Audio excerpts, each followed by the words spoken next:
وقال تعالى في آية أخرى إن الدين عند الله الإسلام. وقال تعالى في شان حبيبه ومحبوبه آمرا ومخبرا إن الله وملائكته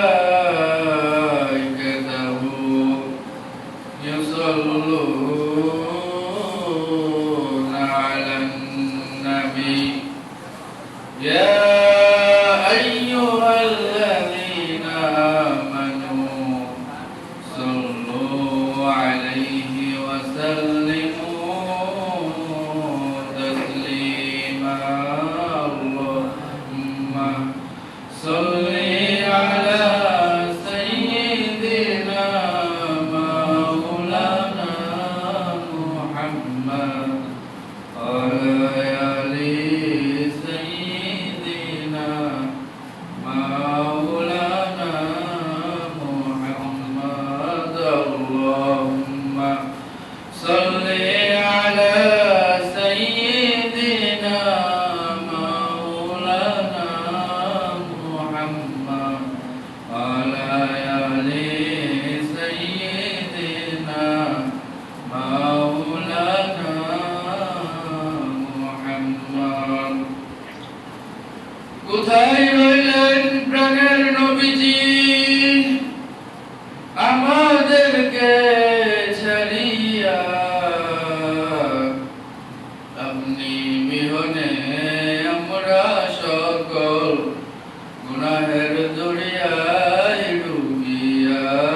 আল্লাহুম্মা সাল্লি আলা সাইয়্যিদিনা মাওলানা মুহাম্মদ ওয়া আলা আলি সাইয়্যিদিনা মাওলানা মুহাম্মদ সাল্লাল্লাহু আলা মুহাম্মদ সাল্লাল্লাহু আলাইহি ওয়াসাল্লাম সাল্লাল্লাহু আলা মুহাম্মদ সাল্লাল্লাহু আলাইহি ওয়াসাল্লাম।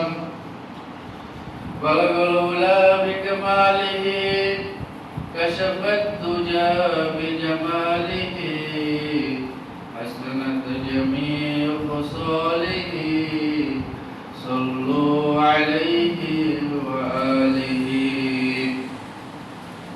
আলহামদুলিল্লাহ। মুআজ্জাজ হাজিরিন, আল্লাহ পাকের নিকট লাখ কোটি শুকরিয়া যে আল্লাহ তাআলা আমাদেরকে পবিত্র ঈদুল ফিতরের পরে শাওয়াল মাসের প্রথম জুমায় আমাদেরকে মসজিদে আসার বসার তৌফিক দান করেছেন। সেজন্য শুকরিয়া স্বরূপ বলি আলহামদুলিল্লাহ। আল্লাহ পাক আমাদের কাছ থেকে অতি দ্রুত রমজানকে নিয়ে নিয়েছে। রমজান মাসে আমাদের ঈমানের অবস্থা যত ভালো থাকে, রমজানের পরে আমাদের ঈমান আমলের অবস্থা এতটা ভালো থাকে। রমজান মাসে আমরা যে পরিমাণ ইবাদত আল্লাহর গোলামি করি, নামাজ রোজা করি, যে মনোযোগ সহকারে প্রতিটা ওয়াক্তে নামাজ পড়ি, রমজানের পরে কিন্তু আমাদের মধ্যে একটু অনীহা চলে আসে। আমাদের মধ্যে যেন এই অনীহাটা না চলে আসে, এজন্য ইনশাআল্লাহ কিছু কথা বলবো। আল্লাহ তাআলা আমাকে বলার এবং আপনাদেরকে শোনার তৌফিক দান করুন। আল্লাহ তাআলা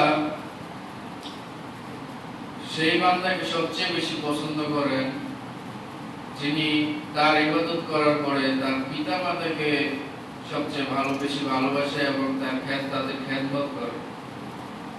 বলা হয়েছে, আপনি যদি আপনার প্রাপ্তবয়স্কে আপনার মা বাবা অথবা বাবাকে আপনি যদি পেয়ে যান, আপনার মা বাবা যে কোনো একজনের খেদমত করে আপনি জান্নাতের অধিবাসী হয়ে যেতে পারেন।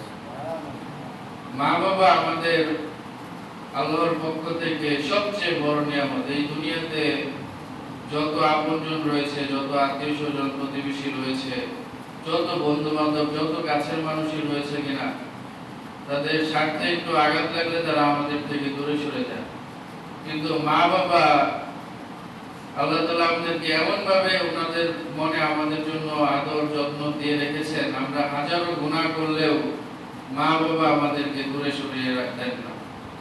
মা বাবা আমাদেরকে, আমরা যদি গুনার সাগরে ভাসতে থাকি, আমরা যদি গুনাহ করতে করতে বা লোকজন, সমাজের লোকজন আমাদেরকে খারাপ বলতে বলতে যদি তাদের গলার পানি শুকিয়েও যাও, তারপরেও মা বাবা বলে না আমার ছেলেটা খুব ভালো, আমার ছেলের মতো কোনো ছেলেই হয় না। তো আল্লাহ তাআলা আমাদেরকে মা বাবার খেদমত করার তৌফিক দান করুন, বিশেষ করে মায়ের খেদমত করার তৌফিক দান করুন। আমাদের মা আমাদের জন্য প্রথম সর্বোচ্চ সবচেয়ে বেশি তিনটি কষ্ট আমাদের জন্য করে থাকেন। নাম্বার 1 কষ্ট হচ্ছে আমাদেরকে তিনি 10 মাস 10 দিন তার পেটে ধারণ করেন। এটা যে কি অসহ্য যন্ত্রণা, একমাত্র মহিলা ছাড়া যিনি পেটে ধরেছেন তাকে ছাড়া আর কাউকে বোঝানো যাবে না। তো দ্বিতীয় কষ্টটা কি ভাই? দ্বিতীয় কষ্টটা হচ্ছে উনি যখন আমাদেরকে জন্মদান করেন, বলা হয়েছে মেডিকেলের ভাষায়, যদি মেডিকেলের ভাষায় বলা হয়েছে একটা মানুষ সর্বোচ্চ তার একটি হাড় ভাঙলে যে পরিমাণ কষ্ট সে পায়, সেই পরিমাণ কষ্ট সে সহ্য করতে পারে। কিন্তু বলা হয়েছে একটি সন্তান যখন প্রসব করে একজন মা, তখন তার 32টা হাড় ভাঙলে যে পরিমাণ কষ্ট হয়, সেই পরিমাণ কষ্ট সহ্য করে তিনি আমাদেরকে দুনিয়াতে এনেছেন। সুবহানাল্লাহ। তো মায়ের মতো এত দরদি না হলে এই কাজটা কারো পক্ষে সম্ভব হতো না। তারপর মা আমাদের জন্য আরেকটি সর্বোচ্চ ত্যাগ স্বীকার করেন, কষ্ট স্বীকার করেন, সেটি হচ্ছে তিনি আমাদেরকে 2 বছর 2.5 বছর পর্যন্ত তিনি আমাদেরকে দুগ্ধ পান করেন। যখন আমাদের কোনো করার কিছুই ছিল না, তিনি যদি আমাদেরকে দুগ্ধ পান না করাতেন, আমরা হয়তো এত বড় হতে পারতাম না, আমরা তো এই পৃথিবীতে আর বেশি দিন বেঁচে থাকতে পারতাম না। এই জন্য বলা হয়েছে যে, এই জন্যই বলা হয়ে থাকে যে আমাদের গায়ের চামড়া দিয়ে, চামড়া কেটে যদি মায়ের জন্য জুতাও বানানো হয়, তারপরেও মায়ের ঋণ শোধ হবে না। এই শুধু এই একটা মাত্র কারণে, যখন আমরা কোনো কিছু বলতে পারতাম না, যখন আমাদের শুধু মুখের ভাষা ছিল কান্না, তখন যদি আমাদের মা আমাদের প্রতি ihsan না করতেন, আমাদেরকে আদর যত্ন না করতেন, দুগ্ধপান না করাতেন, তাহলে হয়তো আমরা পৃথিবীতে এত দূর পর্যন্ত আসতে পারতাম না। একমাত্র মায়ের আদর যত্ন মমতার কারণেই আমরা এই পর্যন্ত এসেছি। এই জন্য বলা হয়েছে, নবী সাল্লাল্লাহু আলাইহি ওয়াসাল্লাম বলেছেন, মায়ের হক বাবার হকের থেকে 3 গুণ বেশি। মায়ের সব সেবা যত্ন সবার আগে করতে বলেছেন। এই ঘটনা আমরা সবাই জানি যে এক সাহাবী নবীকে বলেছিলেন যে, ইয়া রাসূলুল্লাহ, আমি কার খেদমত করব? আমি তো এবার হজে যেতে পারিনি, আমি কার খেদমত করব?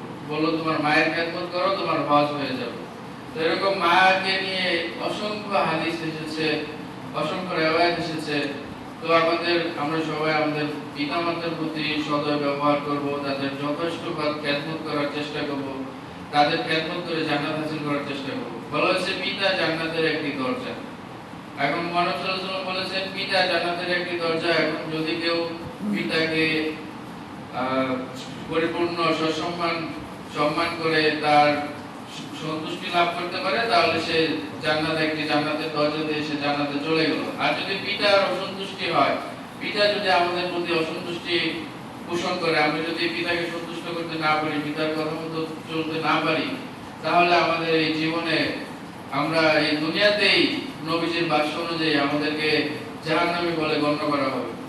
তো আমরা পিতামাতার খেদমত করব, আমরা খেদমত করে জান্নাত লাভ করার চেষ্টা করব। এখন আসি ভাই, আমাদের নবী করিম সাল্লাল্লাহু আলাইহি ওয়াসাল্লাম, আমরা যেমন এইখানে একটা মজমার মধ্যে বসে আছি, নবী করিম সাল্লাল্লাহু আলাইহি ওয়াসাল্লাম মাঝে মাঝে মজমা করতেন সাহাবীদেরকে নিয়ে। তো একদিন সাহাবীরা সামনে বসা, নবী সাল্লাল্লাহু আলাইহি ওয়াসাল্লাম বলেন, তোমরা কি জানো আমার এমন এক বান্দা আছে, যে বান্দাকে জান্নাতের 8টি দরজায় তার থেকে আহ্বান করবে যে আমার দরজা দিয়ে আপনি জান্নাতে প্রবেশ করুন, আমার দরজা দিয়ে জান্নাতে প্রবেশ করুন। তো কেউ বলতে পারবে সেই সাহাবীটিকে? কেউ কোনো শব্দ করে না। তখন নবী সাল্লাল্লাহু আলাইহি ওয়াসাল্লাম বলেন, এই সাহাবীটি হচ্ছে আমার প্রিয় আবু বকর রাদিয়াল্লাহু তাআলা। তো সবাই আবু বকর রাদিয়াল্লাহু তাআলার দিকে তাকালেন, বললেন যে আপনার এত মর্তবা, অথচ আপনি কত সাধারণভাবে জীবন যাপন করেন। নবী সাল্লাল্লাহু আলাইহি ওয়াসাল্লাম বলেছেন, রোজার যে জান্নাতের যে রোজার দরজা আছে, নামাজের দরজা আছে, হজের দরজা আছে, যাকাতের দরজা আছে, দান সদকার দরজা আছে, যতগুলো দরজা রয়েছে সবগুলো দরজা আবু বকর রাদিয়াল্লাহু আনহুকে বলবে আমার দরজা দিয়ে আপনি জান্নাতে প্রবেশ করুন। কত বড় সৌভাগ্যবান ব্যক্তি! বলা হয়েছে পৃথিবীর সমস্ত মানুষ যদি কিয়ামত পর্যন্ত ইবাদত করে, আবু বকর রাদিয়াল্লাহু আনহুর ইবাদতের সমান হবে না। কারণ কি? কারণ হচ্ছে তিনি সর্বপ্রথম ইসলাম গ্রহণ করেন। আমরা পৃথিবীর যত মানুষ রয়েছে, আমরা যতটুকু ইবাদত করি আমাদের থেকে একটা অংশ উনি পেয়ে যান, আর ওনার নিজের ইবাদত তো আছে। এই জন্য ইবাদতের দিক থেকে আবু বকর রাদিয়াল্লাহু আনহুকে কেউ পিছনে ফেলতে পারে না। সুবহানাল্লাহ। আল্লাহ তাআলা আপনাদেরকে আবু বকর রাদিয়াল্লাহু আনহুর মত হওয়ার তৌফিক দান করুন। তো আবু বকর রাদিয়াল্লাহু আনহুকে এত মর্যাদা দেওয়ার পর হযরত ওমর রাদিয়াল্লাহু আনহুর একটু মন খারাপ হয়ে গেল। হযরত ওমর রাদিয়াল্লাহু আনহুকে নবী সাল্লাল্লাহু আলাইহি ওয়াসাল্লাম ডেকে বলতেছেন, ওমর তুমি মন খারাপ করো না, আমি একদিন স্বপ্নে দেখেছি জান্নাতের মধ্য দেশে আমি ওযু করতেছি, তারপর তার জান্নাতের মধ্য দেশে দুইটা সুন্দর, অতি সুন্দর চমৎকার দুইটা বালাখানা দেখতে পেলাম। আমি জিজ্ঞেস করলাম এই বালাখানা দুটো কার? তো এক ফেরেশতা আমাকে বলল এই বালাখানা দুটো আপনার প্রিয় সাহাবী হযরত ওমর রাদিয়াল্লাহু তাআলা আনহু। ওমর রাদিয়াল্লাহু তাআলা আনহু তো খুশি হয়ে গেল। ওমর রাদিয়াল্লাহু তাআলা আনহু বললেন, ইয়া নবী সাল্লাল্লাহু আলাইহি সাল্লাম, আমি জীবনে কখনোই আবু বকর রাদিয়াল্লাহু তাআলা আনহুকে ইবাদতের মধ্যে দিয়ে পরাজিত করতে পারিনি। একবার আমার সুযোগ এসেছিল তাবুক যুদ্ধে যে আমি ওনাকে পরাজিত করব, বাসা থেকে প্ল্যান করে গিয়েছি। আপনি যুদ্ধের জন্য আহ্বান করেছিলেন যে এই তাবুক যুদ্ধের জন্য কে কত বেশি দান করতে পারে আমি আজকে দেখব। তো আমি আমার সম্পত্তির অর্ধেক আপনার এই যুদ্ধে দান করার জন্য নিয়ে এসেছিলাম। তখন ভেবেছিলাম যে আমি আজকে হয়তো জিতে যাব, আবু বকর রাদিয়াল্লাহু আনহু হয়তো হেরে যাবে। কিন্তু না, সেদিন আপনি আবু বকর রাদিয়াল্লাহু আনহু বলল যে আমি আমার সম্পত্তির সবটুকু ভাগ আপনার খেদমতে নিয়ে হাজির হয়েছি। তখন আবু বকর রাদিয়াল্লাহু আনহু সেইবার যুদ্ধে জিতে গেল, কিন্তু আমি পরাজিত হলাম। তো নবী সাল্লাল্লাহু আলাইহি ওয়াসাল্লাম আপনি বলেছিলেন আপনার পরে যদি কোনো ব্যক্তি নবী হতো তাহলে আমি ওমর রাদিয়াল্লাহু আনহু হতাম।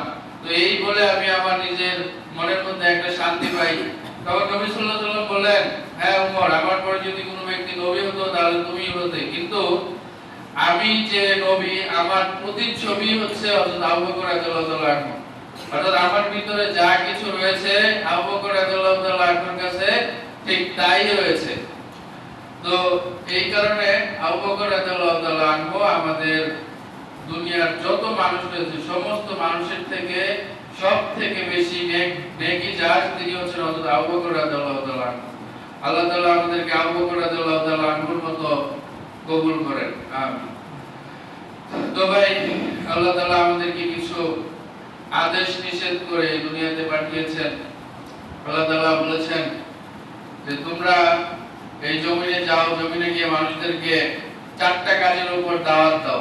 এক হচ্ছে নামাজের দাওয়াত দিবে, দুই হচ্ছে মানুষকে ভালো কাজের জন্য দাওয়াত দিবে এবং মানুষকে খারাপ কাজ থেকে ফেরার দাওয়াত দিবে, এবং চার হচ্ছে ধৈর্য সহকারে আমার নিকট চাইবে। তো নামাজের কথা আল্লাহ তাআলা সর্বপ্রথম বলেছেন, নামাজ হচ্ছে সর্বশ্রেষ্ঠ ইবাদত। বলেছে যার নামাজ ঠিক হয়ে যাবে সে সব ক্ষেত্রে পার পেয়ে যাবে, যার নামাজ ঠিক তার সব ঠিক। তো যে নামাজ সুন্দর করে পড়ে, আমাদের এই নামাজ সুন্দর করে পড়ার প্রতি অনেকের অনীহা আছে, অনেকে আমরা খুব দ্রুত নামাজ পড়ি, এই কাজগুলো করা যাবে না। আমাদের নামাজটা যদি আমরা সুন্দর করে পড়তে পারি তাহলে আমাদের বাকি সব ইবাদত কবুল হয়ে যাবে। তো নামাজ রোজার পরেও আমাদেরকে আল্লাহ তাআলা আমাদের প্রতি বিশেষ কিছু আদেশ দিয়ে পাঠিয়েছেন, সেটা হচ্ছে মানুষের উপকার করা, মানুষের ক্ষতি না করা। তো ভাই, আমরা অনেকেই নামাজ রোজা করি, আল্লাহর ইবাদত করি, কিন্তু সুদও খাই, ঘুষও খাই, আবার অপরের জমি মেরে দেই, অপরের সাথে খারাপ ব্যবহার করি, মিথ্যা কথা বলি, চুগলখড়ি করি, হ্যাঁ, নিজের যে পণ্য রয়েছে সেই পণ্যকে মিথ্যা কথা বলে বিক্রি করি। তো ভাই, এই কাজগুলো করা যাবে না। জমিনের মধ্যে বলা হয়েছে নামাজ রোজার মতোই সবচেয়ে বেশি উত্তম ইবাদত হচ্ছে আল্লাহ তাআলার মানুষের প্রতি দয়া করা, মানুষের সাথে সুন্দর ব্যবহার করা, মানুষের সাথে সুন্দর আচরণ করা। কেউ ভাই যদি আপনাকে গালি দেয়, আপনি যদি তাকে বলেন যে ভাই এটা করা ঠিক না, আপনি যদি কেউকে গালি দেন তাহলে সেই গালিটা আপনার নিজের মা বাবার উপর বর্তায়। নিজের মা বাবাকে গালি দিলে যতটা গুনাহ হবে, আপনি যদি অপর কাউকে গালি দেন ঠিক সেই পরিমাণ গুনাহ আপনার আমলনামায় লেখা হবে। তো ভাই আমাদের এই সমাজে অতিরিক্ত গালাগালি চলতেছে ভাই। সমাজের কিছু বাস্তব কথা এই তুলে ধরতে হবে, কারণ হচ্ছে সমাজের যে অসঙ্গতিগুলো আছে সেগুলো যদি তুলে না ধরা যায়, আমরা যদি নামাজ রোজা করি, আল্লাহর সব ইবাদত করি, তারপরেও যদি সমাজের মধ্যে আমরা যে খারাপ কাজগুলো আমরা করি সেগুলো যদি আমরা বর্জন না করি, তাহলে আমাদের এই সমাজ সুন্দর হবে না। তো আমাদের এখন কথায় কথায় গালি দেওয়া হচ্ছে মানুষদেরকে, একটু তুচ্ছ বিষয় দিয়ে মানুষদেরকে বাবা মায়ের নামে অসংখ্য ভাবে যত নির্দিষ্ট গালি রয়েছে সেগুলো আমরা দিই। তো ভাই এই গালি দেওয়ার ফলে যে কোনো মানুষেরই মেজাজ, কিছুদিন আগে পত্রিকায় এসেছে এক ছেলে তার বাবা অথবা মাকে নিয়ে গালি দিয়েছে, তো সেই ব্যক্তি তাকে খুন করে ফেলছে। গালি দেওয়ার এতটা মারাত্মক খারাপ ইফেক্ট ব্রেনের মধ্যে পড়ে। কেউ যদি কাউকে গালি দেয় সেই ব্যক্তি মানে তাকে যদি মারা হয় তারপরেও সে এতটা কষ্ট অনুভব করে না যতটা তাকে গালি দেওয়ার পর সে কষ্ট অনুভব করে। তো একজন ব্যক্তি গালি দেওয়ার কারণে একজন মানুষকে মেরে ফেলছে, একটা পত্রিকায় এসেছিল। তো কতটা ভয়ঙ্কর! তো বলা হয়েছে গালি দিলে মানুষের মস্তিষ্কে মানুষের যে রাগ রয়েছে সেটা দ্বিগুণ হয়ে যায়, অনেক গুণে বেড়ে যায়। তো ভাই আমরা এই গালি দেওয়ার মতো এই জঘন্য কাজগুলো আমরা করব না। তারপর বলা হয়েছে ভাই আমরা অনেকেই মিথ্যা কথা বলি। আমরা ছোট থেকেই শুনে আসছি যে মিথ্যা কথা বলা হচ্ছে সকল গুনাহের মূল। সকল গুনাহের মূল কি ভাই? মিথ্যা কথা বলা।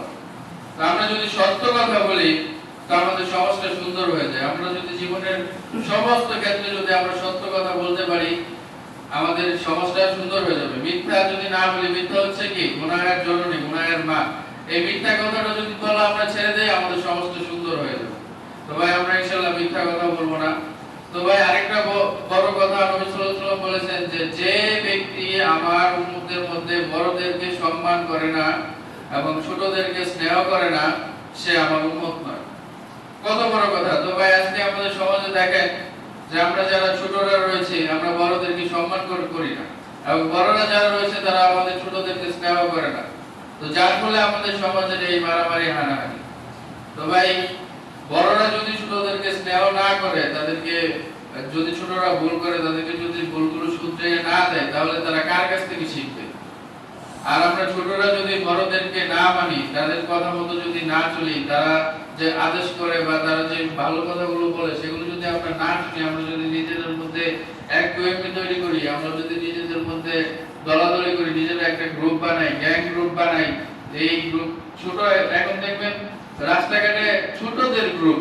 এই যে গতকাল ঈদের দিনও দেখলাম ছোটরা বক্স বাজিয়ে রিকশা অবরোধ করে ঘুরতেছে, কোনো তোয়াক্কা নাই, বড়দের দেখলে কোনো সালাম নাই, কোনো মানে বড়দেরকে সম্মান করার কোনো। আগের মানুষরা কত ভালো ছিল, তারা বড়দেরকে সম্মান করে। এখনো আমরা আমাদেরকে স্যারদেরকে দেখলে বা আমাদের গুরুজনদেরকে দেখলে আমরা দাঁড়াই।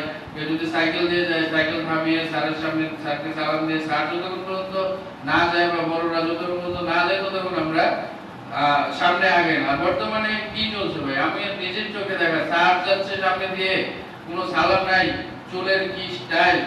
বর্তমান সমাজের ছেলেপেলের চুলের স্টাইল, নখের স্টাইল, তারা গলার মধ্যে চেইন ঝুলিয়ে মানে গ্যাংস্টার, নামাজ রোজার বালা নাই, তারা এইভাবে ঘুরছে। তো তাদেরকে ভাই আমাদের নসিহত করতে হবে, তাদেরকে আমাদের দিনের পথে আনতে হবে। আমরা যারা বড়রা আছি আমরা তাদেরকে বোঝাবো যে এগুলো করা ঠিক না, এগুলো করার জন্য আমাদেরকে দুনিয়াতে পাঠানো হয় নাই।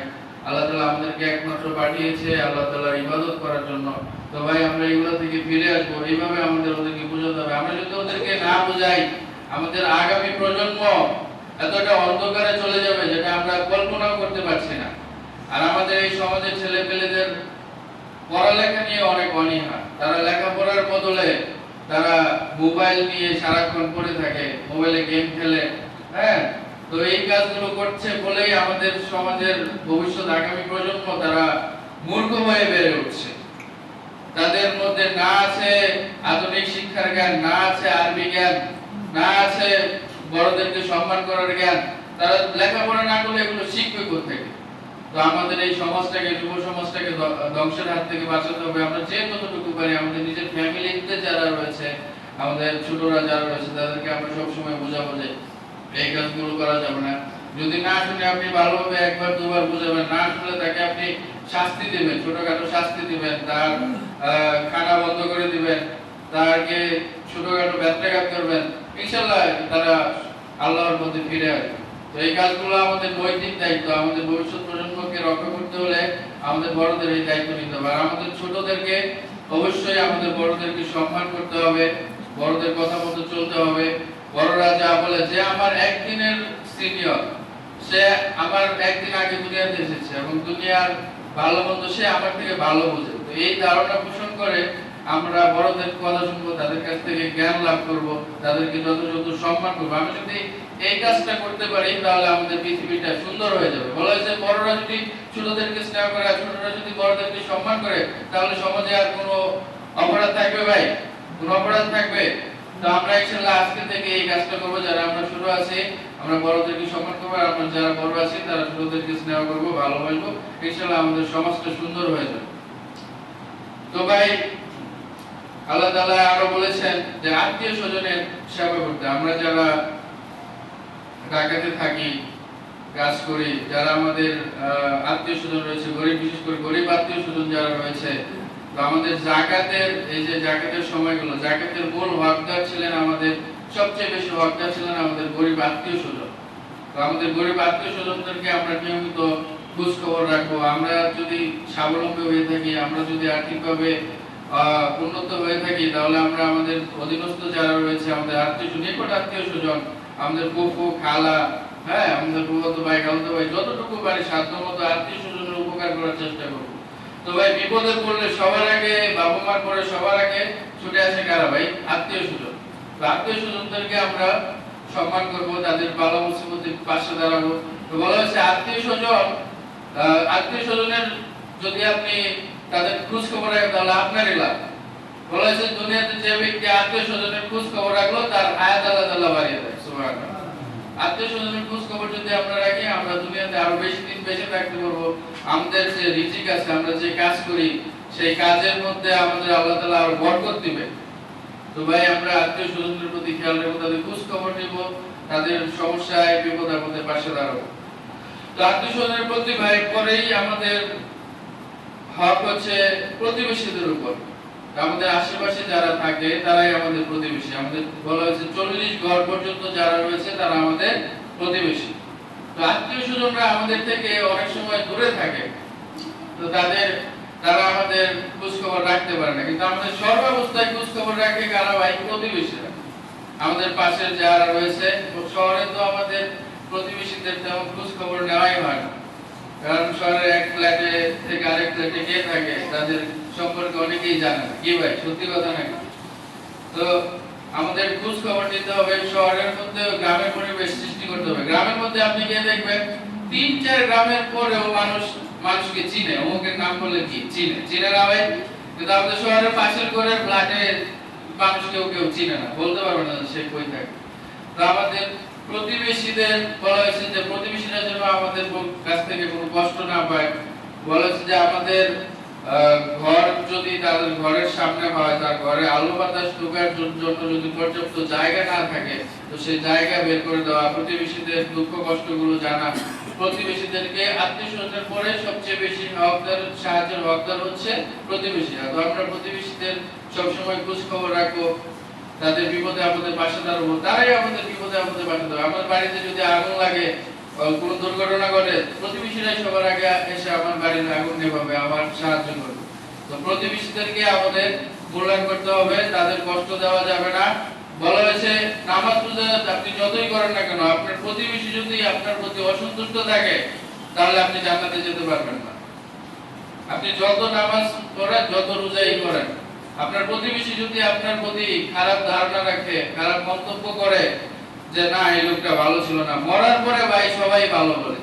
একজন লোক মারা গেছে, মরার পরে সবাই যদি জিজ্ঞাসা করেন যে বলবে না এই লোকটা ভালো ছিল। আপনার যে খারাপ ছিল সেও কিন্তু বলে এই লোকটা ভালো ছিল, কিন্তু মরার পরে ভাই এই ভালো দিয়ে কোনো কাজে আসবে না।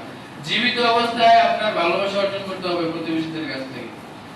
জীবিত অবস্থায় যেন প্রতিবেশী আপনাকে ভালোবাসে, আপনাকে বলে যে না সে ভালো ছিল, মন থেকে বলে মারা যাওয়ার পর যখন মন থেকে বলবে, বলেছে এমন কথা বলা আছে যে মারা যাওয়ার পর 40 জন না কতজন মানুষ যদি বলে যে না লোকটি ভালো ছিল, সে জান্নাতে চলে যায়।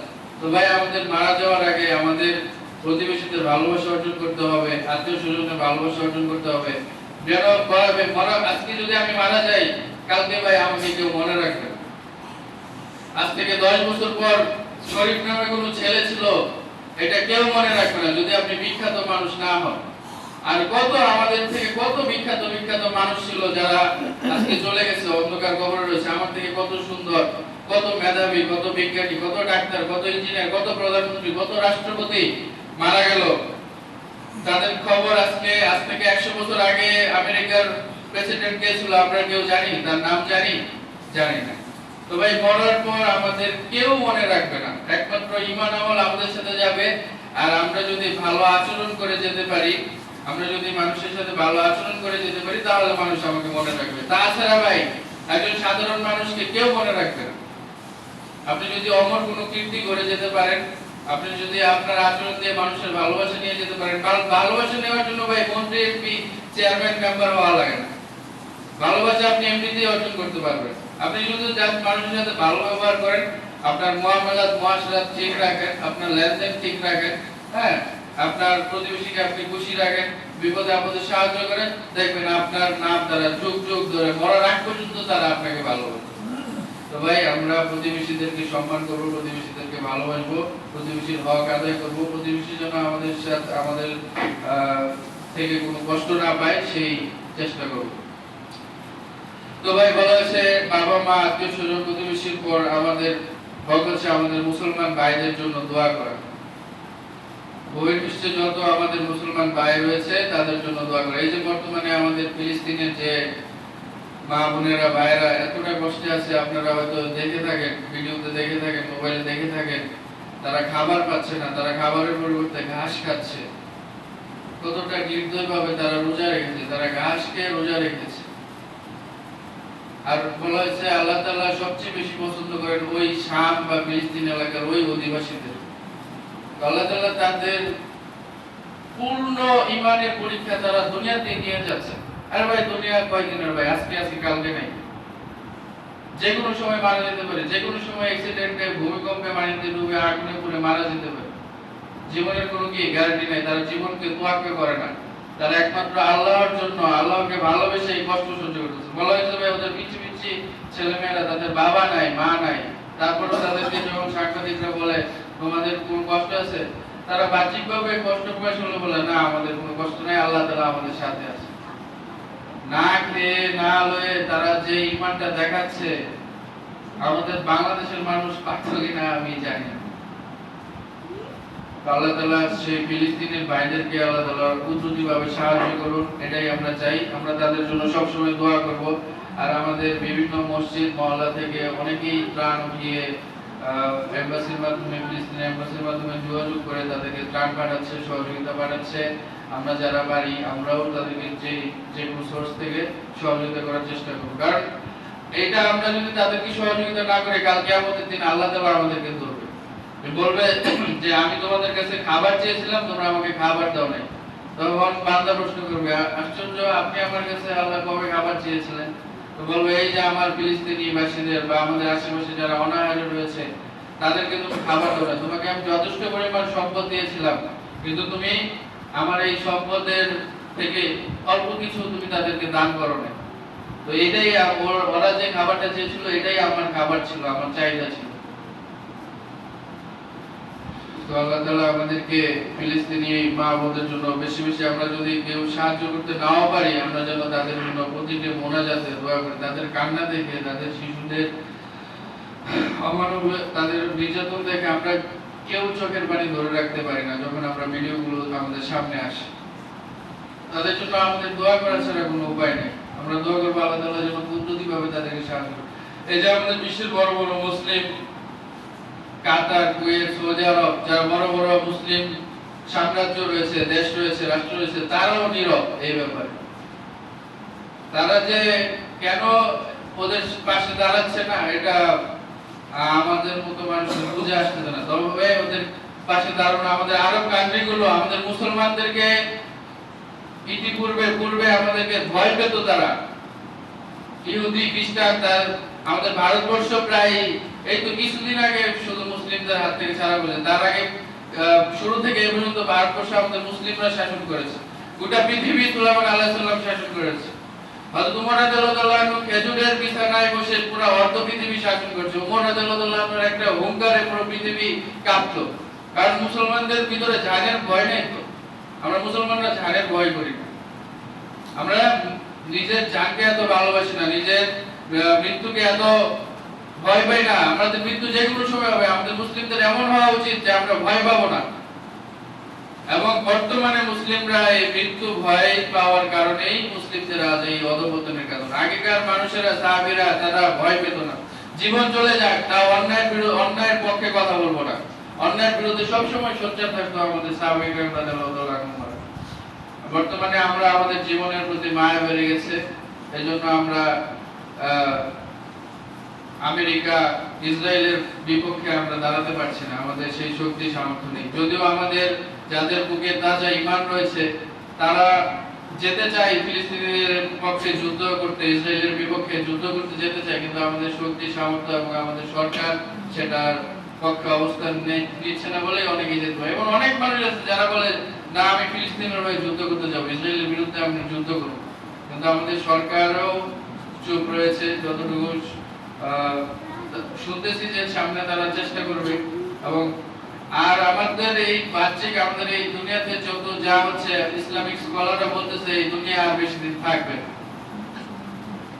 এই দুনিয়াতে যত কর্মকাণ্ড কিয়ামতের আলামত গুলো রয়েছে সেগুলো আস্তে আস্তে প্রকাশ পাচ্ছে। এই দুনিয়া আর বেশি দিন থাকবে না, ইসলামিক স্কলাররা বলতেছে। কারণ দুনিয়াতে যত ধরনের অপকর্ম হচ্ছে এগুলোই তার আভাস।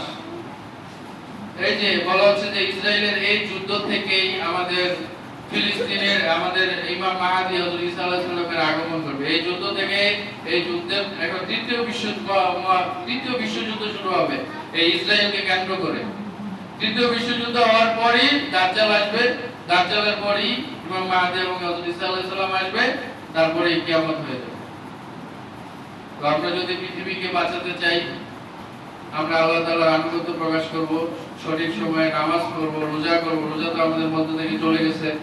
আমাদের এই রোজার মধ্যে আমরা যে পরিমাণ ঈমান আমল নামাজ পড়েছি, ইবাদত করেছি, রোজার পরেও যেন আমরা সেই পরিমাণ ইবাদত করতে পারি। রোজার মধ্যে আমাদের ফজরের নামাজে যেরকম মুসল্লি ছিল, রোজার পরেও যেন এখন থেকে যেন আমাদের এই ঈমানটা যেন কমে না যায়। এখনো যেন আমাদের ফজরের নামাজে, প্রতিটা ওয়াক্তে নামাজে, রমজানে যেরকম মসজিদ ভরা ছিল, এখন থেকে এখনো মাত্র একদিন হয়েছে। তো আমরা যেন এই ধারাটা অব্যাহত রাখি, 5 ওয়াক্ত নামাজ পড়ি, সবাই সমাজের সবাই বড় ছোট সবাই সবাইকে ভালোবাসি, হিংসা না রাখি মনে। তাহলে আমাদের এই সমাজটা, আমাদের এই পৃথিবীটা আবার আগের মতো হয়ে যাবে, মুসলিমদের কাছে আবার আগের সাম্রাজ্য ফিরে আসবে। আল্লাহ তাআলা আমাদেরকে যে কথাগুলো বললাম সেই কথাগুলো বলার পর আমল করার তৌফিক দান করুন। হ্যাঁ,